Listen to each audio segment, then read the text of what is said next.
Hello दोस्तों, हम लोगों का एक बार फिर से स्वागत है मेरे चैनल में। और आज हम लोग लेके आ चुके हैं नैनीताल ब्लॉग का आखिरी पार्ट, जिसमें कि नैनीताल के बारे में सारी चीज़ें समराइज करके आपको बताते हैं।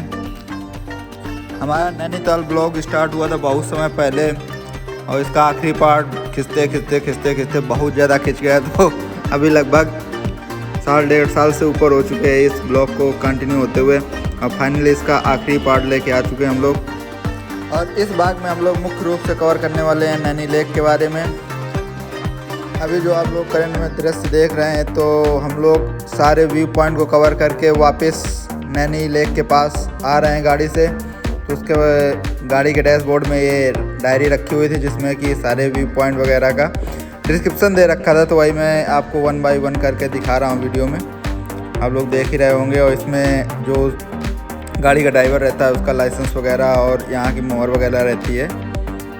तो आप लोग भी जाइएगा तो व्यू पॉइंट कवर करने के लिए वहीं की एक कार हायर कर लीजिएगा। और उसका चार्जर लगभग हमारा तो 750 पड़ा था, लेकिन 1000 का तक हो जाता है। बाकी आप बारगेनिंग पे भी जा सकते हैं। बाकी अपनी कार लेके मत जाइएगा, क्योंकि काफ़ी ज़्यादा चढ़ान उतार का सिलसिला रहता है वहाँ पे, तो अपनी कार में दिक्कत आ सकती है। तो वहीं की जो रेगुलर कार रहती हैं वो ले जाना ज़्यादा बेटर रहता है। बाकी हम लोग व्यू पॉइंट सारे कवर करके सीधा बोट पॉइंट पे आ चुके हैं। और वहाँ से हम लोगों ने हायर कर लिए एक पर्सनल बोट, जो कि हमें मिली है 150 रुपीज़ पर आवर के रेंट पे। तो एक बोट हमने ली है सेल्फ ड्राइव करने वाली। तो इसमें हम 3 लोग हैं, तो आराम से एक एक करके एट ए टाइम 2 लोग बैठ के पैडल मार के उसको ड्राइव कर सकते हैं। ताकि आगे से गियर चेंज करने और मोड़ने की सुविधा रहती है, वो आपको वीडियो में दिखाते रहेंगे। बाकी आपको बोट पॉइंट में डिफरेंट टाइप की बोट मिल जाएंगी। इसमें से कुछ ऐसी बोट रहती हैं जिसमें कि चलाने वाला आपको मिलेगा, आपको बिठा के पूरी लेक घुमा देगा। पब्लिक के साथ शेयरिंग वाली बोट भी मिलेंगी। तो मेरे हिसाब से अगर आप ठीक ठाक लोग हैं, साथ में फ्रेंड्स वगैरह हैं, तो पर्सनल हायर वाली बोट लीजिएगा, वो सबसे बेस्ट रहती है। उसमें आपको 3 लाइफ जैकेट दी जाएंगी। उसके साथ आपस में अपने 3 लोग लेके या 4 लोग लेके अपना बोट लेके निकल जाओ, पैडल चलाते रहो, जिधर मन हो उधर घूमते रहो। वैसे 1 घंटे का टाइम सफिशिएंट रहता है। उतने में हम लोग तो 3 लोग थे, तो स्पीड में चलाते चलाते हम लोगों ने पूरी लेक को कवर कर दिया था। 1 घंटे 10 मिनट लगे थे, लेकिन वो 10 मिनट वैसे ही चल जाते हैं, उसका एक्स्ट्रा चार्ज नहीं लगता। बाकी अगर आप आराम से घूमना चाहते हैं तो 2 घंटे के लिए हायर कीजिएगा, बड़े आराम से आप लेक को घूम पाएंगे। बाकी लेक से इतना अच्छा नज़ारा आता है ना दोनों साइड का, कि आप देख ही रहे हैं वीडियो कितना सुंदर लग रहा है। तो आइए अब आपको नैनी झील की इतिहास से अवगत कराते हैं। तो नैनीताल का नाम ही इसी झील की वजह से ही पड़ा था। स्कंद पुराण के मानस खंड में एक समय अत्रि, पुरस्त और पुलह नाम के ऋषि गर्गाचल की ओर जा रहे थे। मार्ग में उन्हें यह स्थान दिखा। इस स्थान की रमणीयता को देखकर वे लोग मुग्ध हो गए, परंतु पानी के अभाव में वहां उन लोगों का रुकना बहुत कठिन हो गया। परंतु तीनों ऋषियों ने अपने अपने त्रिशूल से मानसरोवर का स्मरण कर धरती को खोदा। उनके इस प्रयास से 3 स्थानों पर जल धरती से फूट पड़ा और यहाँ पर ताल का निर्माण हो गया।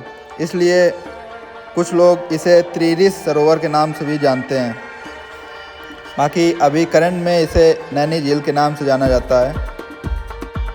नैनीताल को आज के समय में भारत का लेक डिस्ट्रिक्ट भी कहा जाता है, क्योंकि यह पूरी तरह झीलों से घिरी हुई है। बाकी नैनी शब्द का अर्थ है आँखें और ताल का अर्थ है झील। बर्फ़ से ढके पहाड़ों के बीच बसा यह स्थान झीलों से घिरा हुआ है। इनमें से सबसे प्रमुख झील यही नैनी झील है, जिसके नाम पर इस जगह का नाम नैनीताल पड़ा हुआ है। इस झील के बारे में यह भी कहा जाता है कि यहाँ डुबकी लगाने से उतना ही पुण्य मिलता है जितना मानसरोवर नदी से मिलता है। यह झील 64 शक्तिपीठों में से एक है। आप लोगों को इस झील का इतिहास बताते बताते हम लोग अभी बोट पॉइंट से लगभग आधी झील कवर करके आगे आ चुके हैं। अभी हम लोग कवर करते हुए पूरे झील के एंड तक जाएंगे, फिर राइट की तरफ घूमते हुए उस साइड से कवर करते हुए पूरी झील कवर करते हुए फिर बोट पॉइंट में पहुंचेंगे। बाकी झील के अंदर जाके बहुत मज़ा आता है। बाकी आप साथ में खाने पीने का काफ़ी सामान लेके जाइएगा थोड़ा सा, ताकि झील के अंदर मछलियाँ भी बहुत सी रहती हैं, तो आप वहाँ पे मछलियों को भी खिला सकते हैं। बाकी इतनी अच्छी लुक की थी ना हम लोगों की बोट, ये देखो आप लोगों को कितना अच्छा लुक आ रहा था ना उसका। बिल्कुल हॉलीवुड की मूवी पायरेट्स ऑफ कैरिबियन की तरह का फील आ रहा था एक तरीके से। आप भी जाइएगा तो ऐसे ऐसे डिफरेंट पोज वगैरह दे के अपनी अच्छी सी रील्स वगैरह बनाइएगा। बहुत अच्छा टाइम मिलता है, बहुत मज़ा आता है एक्चुअली में बोट राइडिंग में। और बोट राइडिंग तो बिल्कुल भी मिस मत कीजिएगा वहाँ नैनीताल जाने के बाद। बाकी साथ में एक सेल्फी स्टिक रखिएगा जिससे इजी रहता है सब कुछ कवर करना। जैसा कि मैं एक लेकर चलता हूँ, बाकी ना मिले तो वहाँ पर भी मिल जाती हैं दुकानों, लोकल मार्केट रहती है तो वहाँ से भी आप खरीद सकते हैं। बाकी हम लोग जब पहुँचे तब वहाँ पे हल्के हल्के बादल से, बाकी धूप खिली हुई थी तो अच्छा मौसम था वहाँ पे। ज़्यादा गर्मी, हम लोग वैसे तो गर्मियों के टाइम पे ही गए थे, गर्मी नहीं, लगभग गर्मी नहीं थी, सर्दी नहीं थी, अप्रैल के मार्च अप्रैल का टाइम था तो वहाँ पे सर्दी भी बिल्कुल नहीं थी, गर्मी भी नहीं थी, बहुत मस्त मौसम था, गर्मी ठंडी एकदम दोनों से चिल मोड था। ये देखिए कितने बढ़िया नज़ारा है, चारों तरफ से पहाड़ों से घिरा हुआ। तो आइए अब हिस्ट्री को और आगे बढ़ाते हैं। इस खूबसूरत झील में नौकायन का आनंद लेने के लिए लाखों देसी विदेशी पर्यटक यहाँ दूर दूर से आते हैं। झील के पानी में आसपास के पहाड़ों का प्रतिबिंब दिखाई पड़ता है। रात के समय में जब चारों ओर बल्बों की रोशनी होती है तब इसकी सुंदरता और भी बढ़ जाती है, लेकिन हमारे पास इतना समय नहीं था कि रात तक यहाँ पे रुक सके, तो हम लोगों ने नाइट व्यू तो यहाँ पर नहीं देखा। सुबह आए थे और शाम होते होते वापस चले गए थे। बाकी झील के उत्तरी किनारे को मल्ली ताल और दक्षिणी किनारे को तल्ली ताल कहते हैं। यहाँ एक पुल है जहाँ गांधी जी की प्रतिमा और लगी हुई है और पोस्ट ऑफिस भी है। यह विश्व का एकमात्र पुल है जहाँ पर पोस्ट ऑफिस है। इसी पुल पर बस स्टेशन, टैक्सी स्टैंड और रेलवे रिजर्वेशन काउंटर भी है। झील के दोनों किनारों पर बहुत सी दुकानें, खरीदारी केंद्र हैं और जहाँ पे बहुत भीड़ भाड़ भी रहती है वैसे। बाकी नदी के उत्तरी छोर पर नैना देवी मंदिर है, जो कि हम लोगों ने आप लोगों को पहले ही ब्लॉग में कवर कर दिया था। नैना देवी मंदिर का हम लोग सबसे पहले आए थे, नैना देवी में दर्शन किया था, उसके बाद व्यू पॉइंट गए थे, उसके बाद सबसे लास्ट में ये झील कवर कर रहे हैं। बाकी नैनीताल में तल्ली ताल डाट से मछलियों का झुंड उनको खाना देने आदि वालों के लिए आकर्षक केंद्र बना रहता है।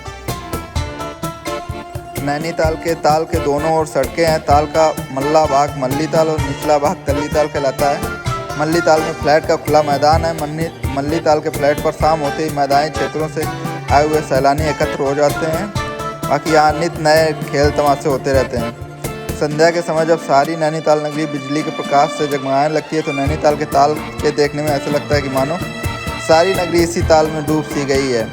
संध्या समय तल्ली ताल से मल्ली ताल की ओर आने वाले सैलानियों का तांता सा लगा रहता है। इसी तरह मल्ली ताल से तल्ली ताल जाने वाले प्रकृति प्रेमियों का काफिला देखने को मिलता है।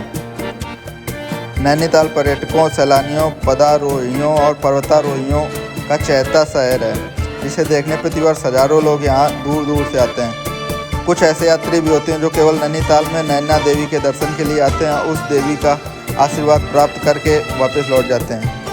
यह देवी कोई और ना होगा, स्वयं शिव जी की पत्नी पार्वती जी है। यहाँ तालाब उन्हीं की स्मृति का याद दिलाता है और इस संबंध में पौराणिक कथा भी कही जाती है। बाकी पौराणिक कथा तो मैंने आप लोगों को पार्ट 1 में ही अच्छे से विस्तार से बता दी थी। तो अब लाइव की बात करते हैं। तो लाइव में आप देख सकते हैं कितनी ढेर सारी मछलियाँ यहाँ पे मिल चुकी हैं। हम लोगों को यहाँ पे वैसे मालूम नहीं था कि मतलब मछलियाँ वगैरह का सीन रहता है, लेकिन मैंने जो बैग ले रखा था उसमें फ्राई किए हुए मखाने पड़े हुए थे मेरे पास ढेर सारे। यहाँ पे मछलियों को देख के हम लोगों ने उनको मखाने डाले थे और ढेर सारी मछलियाँ आ रही थी, बहुत बड़ी बड़ी एकदम ब्लैक कलर की।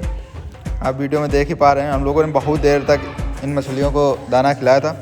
बाकी सेल्फी स्टिक थी तो उससे हम लोगों ने काफ़ी नज़दीक में जाके उसको वीडियो शूट भी किया था, ये देखिए। बाकी बहुत मज़ा आ रहा था। बाकी हाथ से खिलाने की भी कोशिश की, लेकिन हाथ से नहीं बन पा रहा था क्योंकि बोट थोड़ी ऊंची थी। बाकी नैनी लेक की गहराई भी काफ़ी है, लगभग 15 मीटर से लेके 156 मीटर तक की गहरी बताई जाती है नैनी लेक। ज़्यादा झुक के रिस्क लेने की ज़रूरत नहीं थी। हम लोग आराम से मछलियों को दाना खिला रहे थे यहाँ पे खुद, और साथ में खुद भी खाते जा रहे थे। ऐसा नहीं था कि उन्हीं के लिए ही था ये। बाकी अब आप लोगों को इस नैनी लेक कितनी बड़ी है उसके बारे में बता देते हैं। इस ताल की लंबाई 1658 मीटर, चौड़ाई 458 मीटर और गहराई 15 मीटर से लेके 156 मीटर तक की यहाँ की गई है। तो आप समझ सकते हैं काफ़ी लंबी चौड़ी लेक है ये।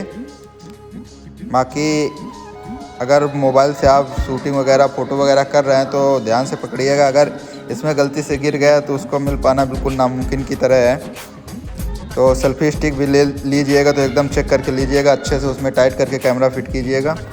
एक बार अगर गिर गया तो फिर वो कैमरा आपके हाथ से चला ही जाएगा।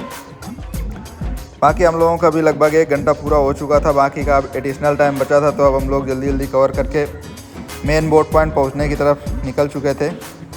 बाकी हम लोगों ने बोट पॉइंट से कवर करते हुए झील के इंड पॉइंट से होते हुए राइट साइड से घूमते हुए तल्ली ताल मल्ली ताल कवर करते हुए अब हम लोग वापसी की तरफ आ चुके हैं। और यहाँ पर हम तीनों लोगों ने बोट राइडिंग का भी मज़ा लिया, बिना बोट राइडिंग के अकेले से लीड करने का भी मज़ा लिया और अलग अलग पोज में बहुत सारी फ़ोटो भी खींची, वीडियो भी लिया। और ये देखो हाथ में जो पकड़े थे वो गियर था इसको मोड़ने के लिए, उसको जिस साइड कर दो उस साइड की ओर वो बोट मुड़ने लगती थी। बाकी यहाँ पे काफ़ी लोग अपनी बोट राइडिंग कर रहे थे। कुछ लोग बुकिंग में वो वाली बोट लिए थे, हायर किए थे, जो मतलब खुद से चलाने वाला नाविक मिलता है। उसमें ये मज़ा इसी में आता है जब अपनी खुद की बोट ले लो, आराम से अपने मन से घूमते रहो, जिधर मन हो उधर चलते रहो।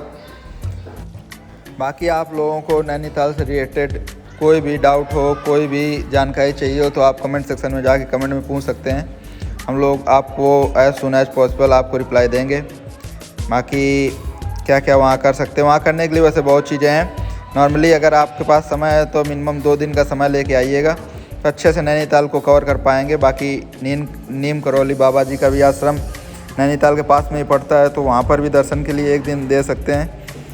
तो आप जितना अच्छे से समय लेके आएंगे उतना अच्छा रहेगा। बाकी हम लोगों ने यहाँ पे बोट राइडिंग कंप्लीट कर दी है और अब हम लोग वापसी की ओर चलने वाले हैं। तो अभी हम लोगों को यहाँ से काफ़ी दूर जाना है। बाकी हमारे पास तो समय नहीं था, अभी हल्की सी पेट पूजा करते हैं, आइसक्रीम वगैरह खाते हैं, उसके बाद फिर निकलते हैं अपने वापसी की तरफ। तो हमारे पास 1 दिन का ही समय था, तो सुबह हम लोग आए थे और दिन भर में जितना कवर किया और शाम के 4-5 बजे तक फिर वापस निकल लिए थे। लेकिन अगर आपको अच्छे से नैनीताल को विज़िट करना है, अच्छे से एक्सप्लोर करना है तो मिनिमम 3-4 दिन का समय लेके आइए, आराम से रुकिए 2-3 दिन और उसके बाद फिर 1-1 दिन दीजिए। बाकी नैनीताल कीजिए, फिर उसके बाद 7 ताल भी है, वहाँ पर भी जाइएगा। नीम करौली बाबा जी के दर्शन कीजिएगा, हनुमान जी का एक मंदिर है वहाँ पर भी जाइएगा।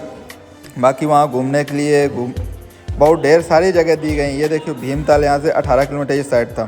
बाकी अगर अगली ताल मैं भी नैनीताल एक्सप्लोर करने के लिए जाऊँगा तो नैनीताल तो एक्सप्लोर कर लिया है, अगली बार मैं भी 7 ताल और भीमताल वगैरह कवर करके आऊँगा और नीम करौली बाबा जी के आश्रम में भी दर्शन करके आऊँगा।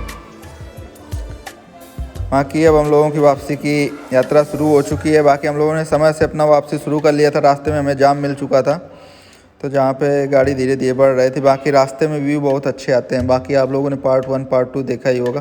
पार्ट 1 में ही वैसे रास्ते का पूरा वीडियो था तो उसमें आप लोगों ने देखा ही था कितने अच्छे अच्छे व्यू पॉइंट मिलते हैं। अब जाते समय ये धीरे धीरे कवर करते जाइएगा क्योंकि वापसी के समय उतना फिर कोई रुकता नहीं है। बाकी नैनीताल ट्रिप हम लोगों की बहुत अच्छी आई थी। बाकी इसके ब्लॉग डालने में ज़रूर हम लोगों ने बहुत ज़्यादा लेट कर दिया। बाकी इसकी मैंने एक प्लेलिस्ट ही बना रखी थी नैनीताल ट्रिप करके, उसमें बाकी सारे वीडियो अपलोड हैं तो आप बाकी वीडियो भी देख सकते हैं। बाकी मिलते हैं अपने नेक्स्ट ब्लॉग में, तब तक के लिए सीताराम। बने रहिए हमारे साथ और देखते रहिए ऐसे ही।